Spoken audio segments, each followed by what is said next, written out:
I want to show you the setup that I learned to TIG weld with back in the day. It was about 2001, 2002 or so, and it was this transformer type machine you see here. It might be familiar to a lot of people, but this thing was a tank. Anytime you wanted to move it around the shop, you needed a crane. This thing was an absolute beast and I loved it. And it was grumpy too. It was always fixing something with it. This machine had virtually no settings that you could play with to adjust the quality of your arc. Now, I might say, not a big deal. A lot of people out there still use machines like this all the time and they work completely fine. But let's add to it one variable. Let's take a look at the torch I had to use at the time to learn. I was trying to teach myself how to TIG weld aluminum with a gas diffuser setup. The thing had like a thick leather cover over all the lines, and holding this thing in your hand was like an arm workout welding with it all day. Now, even with this setup over time, but I eventually actually learned to get pretty good at TIG welding. Today I'm going to show you that even if you don't have fancy gear, exactly how you can get some good results with the gear you are using. All right, let's go over one of the first things here.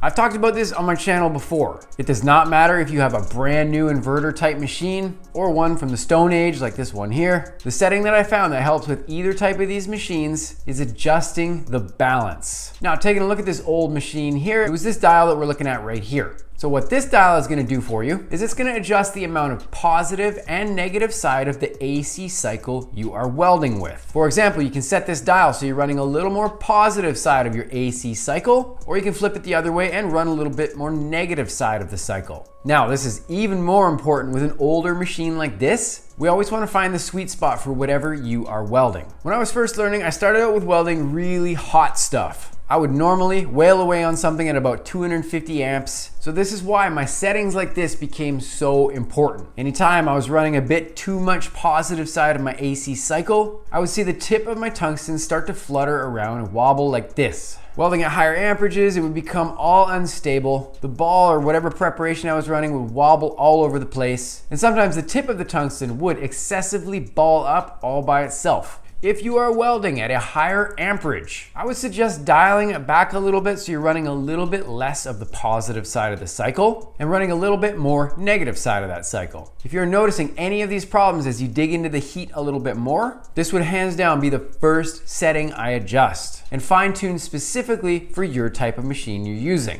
All right, let's move on to something with your torch now. Now, a lot of people see me using this fancy gear on my torch. I have all kinds of custom back caps, a bunch of crazy awesome cups. These things and these torches are also really lightweight as well. But like I said, back in the day, this is what I learned on. I had to use something with an old school diffuser type setup on it. Again, people use it all the time. It's not a big deal. Let's figure it out. So even though these setups are a little bit more bulky and cumbersome, we can absolutely dial this setting in to get you some nice work. Now, if I'm being honest, speaking my personal opinion here come the comments. Using a diffuser type setup will not give you quite as good of gas coverage as it would with a gas lens setup. Obviously, when we're working with something like this, we can't run any fancy cups or anything like that. This will pretty much be the exact same setup you see here for the most part. Now, if you're using a setup like this, there is going to be something that is going to get you some smoother results. And this will be precisely adjusting your gas volume. Now, online, if you look around, there is a lot of recommendations on exactly what type of gas you should use, more so in relation with a certain type of heat or amount of amperage you're using with the machine. But to be completely honest, these suggestions never really take into consideration what type of gear you may be using at home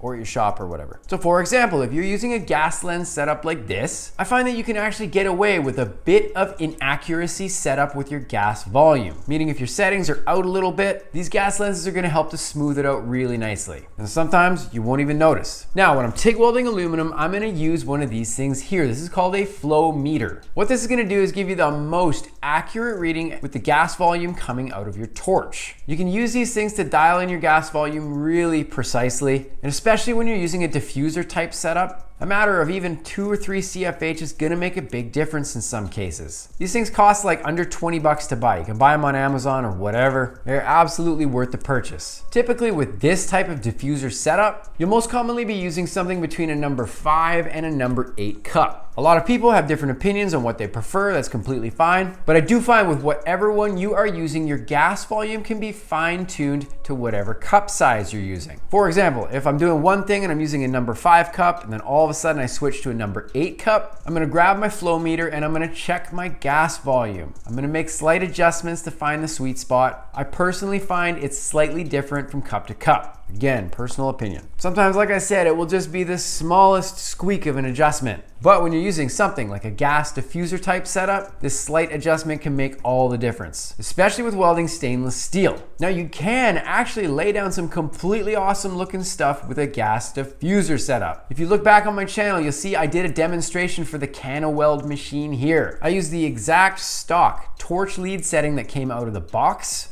And I used the gas diffuser setup that the machine came with. I just threw it all together right out of the box, started welding.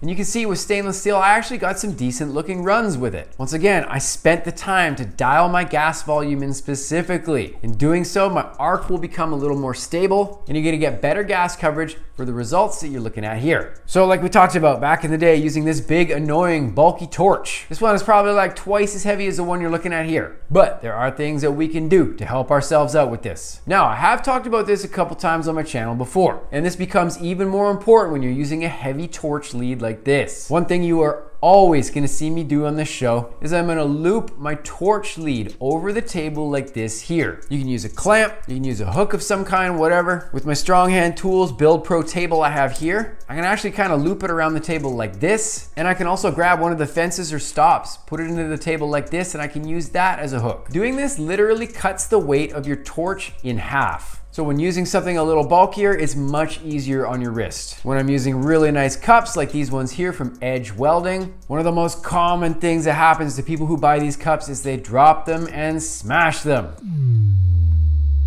It is really heartbreaking when that happens. But there is also this awesome advantage. If you got a nice cup on your torch, loop your torch lead over the edge of the table or a hook or whatever like this. And if you're goofing around, acting like a jackass like I am here, if you drop it, no worries. Goof around all you want. Be as clumsy as I am. Gravity will not get your cups. Now, because your torch is gonna be much lighter. You can also experiment at this point as what is more comfortable as far as how you wanna hold it. Typically, with a bigger torch like this, I kinda like choking my grip up a little closer to the top of the torch. When I was first learning with bigger and more heavy torch leads, I would always kind of hold my torch a little further up like this here. Having your hand this close to the welding area might be a little bit hotter on your hand, but if you're wearing good gloves like these ones here from Defiant Metal, it's not a big deal. I definitely found that being a little bit more comfortable helped a lot with a torch lead like this. You hear me talk about it all the time on my channel, how important it is to have good posture, and if you are fighting against remaining comfortable with a heavy or awkward torch lead, doing something like this is gonna help you big time. Take the time to set your table up the way you want it. Like I said, I worked in production TIG welding for 20 years. I always took the time to make sure I was set up to remain comfortable with my torch lead. All right, we talked about how important setting the balance on your machine was. Now, when I got my nice inverter type machines here, I was, to be honest, totally overwhelmed by all the options I had to play with. I find a lot of people who are first getting into TIG welding, all of these options can be pretty overwhelming to try and figure out yourself. I made this episode here on the 3 most important settings on your machine. So when you're first getting going with TIG welding, you can kind of forget about all the other stuff. Watch that episode if you haven't seen it yet. It's gonna help you a lot.